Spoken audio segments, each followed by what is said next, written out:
مفتی کا کام ہے اللہ کا قانون لوگوں تک پہنچا دینا. طلاقوں میں کیا ہوتا ہے, کتنا لوگ روتے ہیں 3 طلاقیں دے کے, چیخیں نکلتی ہیں, یار مفتی صاحب گھر بچاؤ ہمارا, زبان میں غصے سے نکل گیا. بھائی مفتی صاحب خدا کے لیے یار, بچے رول گئے ہیں, اللہ تو غفور الرحیم ہے, 3 الفاظ پہ اللہ اتنا سخت پکڑ رہا ہے. میں کہتا ہوں بھائی تو جتنا مرضی رو لے, یہ دین میرے باپ کا نہیں ہے, یہ خدا کا دین ہے. قرآن میں, حدیث میں, صحابہ کے اجماع میں, چاروں اماموں کے قول میں 3 طلاقیں 3 ہی ہوتی ہیں, 3 ایک نہیں ہوتی. اہل حدیثوں نے غلط بیانی سے کام لیا, اس میں غلط بولتے ہیں, کہیں بھی نہیں ہے حدیث میں, نہ کسی صحابی کا قول ہے. وہ جو حدیث صحیح مسلم کی پیش کرتے ہیں, ہمارے پاس آؤ, ہم اس کا مطلب بتائیں گے آپ کو, اور میں نے تو ریکارڈ کروا کے نیٹ پہ ڈالا ہوا بھی ہے. خیر, تو اب رو لو بھائی, میں کیا, مجھے کیوں, اللہ کے سامنے جا کے رو. اب اللہ اگر وہی بھیج دے کسی کے اوپر الگ سے اسپیشل آف پیکج ہو تو ٹھیک ہے, لیکن اللہ نے ختم نبوت کے بعد وہ پیکج ہمیشہ کے لیے ختم. دیکھو حضرت خولہ رضی اللہ تعالی عنہا کے شوہر نے ان کو یہ کہہ دیا تھا کہ انتی علیہ کظہر امی, تو مجھ پر ایسے جیسے میری ماں کی پشت. یہ زہار کے الفاظ تھے. عربی میں, عربوں کے ہاں کلچر یہ تھا کہ ان الفاظ سے بیوی ہمیشہ کے لیے حرام ہو جاتی تھی. حضرت خولہ نبی کے پاس آئیں, یا رسول اللہ میرے شوہر نے یہ کہہ دیا ہے, اور رو رہی ہیں, بچے ہیں, میرا شوہر ہے, محبت ہے. تو نبی نے فرمایا میں تمہارے لیے کوئی رخصت نہیں پاتا. تو انہوں نے اللہ سے دعا مانگنا شروع کی آسمان کی طرف, اے اللہ تو کچھ گنجائش کر دے. تو آسمان سے آیتیں نازل ہو گئی, قد سمع اللہ قول التی تجادلک فی زوجہا وتشتکی الی اللہ. اللہ نے اس عورت کی بات سن لی ہے جو اللہ سے شکایت کر رہی تھی. پھر اللہ نے فرمایا کہ اس کے شوہر نے طلاق کے الفاظ استعمال نہیں کیے, اس کے شوہر نے تو یوں کہا ہے کہ تو میری ماں کی طرح ہے. تو یہ تو بری بات ہے, لیکن یہ طلاق نہیں ہوگی. لیکن یہ برے الفاظ ہیں, شوہر کو سزا ملے گی, کفارہ ادا کرے اور بیوی کو لے جائے. تو وہ کس کے سامنے روئی؟ اللہ کے سامنے. نبی نے وہاں بھی کہہ دیا بھائی میرے بس میں نہیں. تو جب نبی طلاق کے مسئلے چینج نہیں کر سکتے تو مفتی کہاں سے چینج کر سکتا ہے بھائی؟ اب آپ کہہ سکتے ہیں اس عورت کے پاس تو آپشن تھا, اللہ کے سامنے دعا مانگی, تو اس کا مطلب ہم اللہ سے دعا مانگتے ہیں. شاید مفتی صاحب کو خواب میں کوئی فرشتہ آ کے کہہ دے اس آدمی کے لیے الگ سے پیکج ہے, اس کی 3 طلاقیں 3 نہیں ہوئی ہیں, رو رہا ہے بہت ٹینشن میں, 1 کر دو اس کو. تو بھائی اس وقت وحی نازل ہو رہی تھی صاحب وحی پر.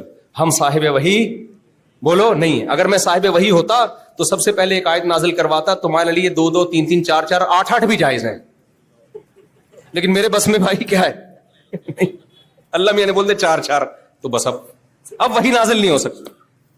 کیا خیال ہے بھائی؟ پھر تو ہم چینج کرتے نا. وہی کا امکان ہی اللہ نے ختم کر دیا, ہمیں بول دیا بس کر بھائی کافی ہے, ٹھیک ہے نا, اس سے آگے بڑھنے کی اجازت. کیا خیال ہے؟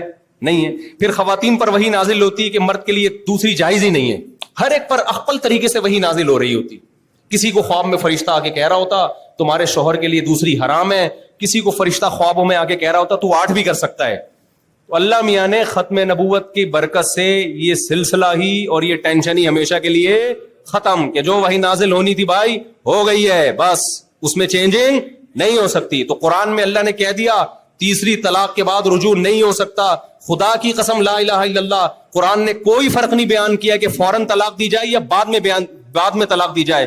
جو لوگ علماء یہ کہتے ہیں کہ فوراً طلاق دے دی تو ایک ہوگی, دوسرے مہینے میں دی دوسری, وہ قرآن پہ بہتان لگا رہے ہیں. قرآن میں ایسا کچھ بھی نہیں ہے, نہ حدیثوں میں ہے, نہ صحابہ کے کسی قول میں ہے. بہت واضح اللہ نے طلاق کے مسائل بیان کر دیے تاکہ کنفیوژن دور ہو. اب 3 طلاقیں دینے کے بعد رونے سے بہتر ہے کہ طلاقیں دینے سے پہلے رو لو, تاکہ یہ نوبت ہی نہ آئے. بیوی جب ستایا کرے کمرہ بند کر کے رو لیا کرو, طلاق کا لفظ زبان سے نہ نکالو. جاہلوں کی طرح آج زبانوں میں ہے, ہمارے باپ داداؤں میں تو یہ نہیں تھا. ان کے بھی جھگڑے ہوتے تھے. کیا آپ سمجھتے ہو کہ آج تک میاں بیوی کا کبھی جھگڑا ہی نہیں ہوا؟ ایسے ایسے جھگڑے ہوئے ہیں. پہلے زمانے میں ہوتے تھے, یہ ظلم بھی ہوتا تھا, عدل بھی ہوتا تھا. مرد کو پتا ہے بھائی یہ لفظ زبان سے نہیں نکالنا. آج ذرا ذرا سی بات میں دھڑ دھڑ طلاقیں نکالتا ہے, پھر ایسے رو رہا ہوتا ہے. ابے پھر جا کے اہل حدیث سے فتویٰ لے آتا ہے. اہل حدیث کے فتوے سے بیوی حلال نہیں ہوگی, خوب سمجھ لو. تو جب بچے کی شادی ہوا کرے نا, اسی وقت اس کو تھپڑ مار کے سمجھا دیا کرو کہ طلاق کا لفظ زبان سے نکالا نا میں تیری ہڈیاں توڑ دوں گا. نہ طلاق کی دھمکیاں دینے دو, نہ طلاق کا لفظ, کچھ اور کر لو بھائی. اگر دینی ہی ہے پھر خاندان کے بڑوں کو بٹھاؤ, مشورہ لو, علماء کو بٹھاؤ, اس کے بعد سوچ سمجھ کے کتنی دینی ہے. 3 طلاقیں تو حرام ہے ایک وقت میں دینا. یہ میں اس لیے بار بار اس مسئلے کو اٹھاتا ہوں کہ یہ لوگ بعد میں روتے ہیں پھر بیٹھ کے, پھر اسلام کو برا بھلا کہتے ہیں کہ اسلام میں اتنی سختی کیوں ہے, اللہ تو غفور رحیم ہے. اللہ آپ نے جو اکٹھی 3 طلاقیں دے دی نا, گناہ کیا, توبہ سے اللہ یہ معاف کر دے گا, لیکن اپنے قانون کو اللہ چینج نہیں کرے گا. غفور رحیم کا مطلب ہے غلطیوں پہ معاف کرتا ہے اگر توبہ کر لے, قانون چینج نہیں کرتا غلطی کی بیس پہ. کہ آپ چونکہ بہت ہی آپ جذباتی ہو تو اللہ میاں نے قانون ہی چینج کر دیا کہ ایکچولی اس کے لیے وہ پیکج ہے ہی نہیں بھائی, ہم کہاں سے لائیں پیکج.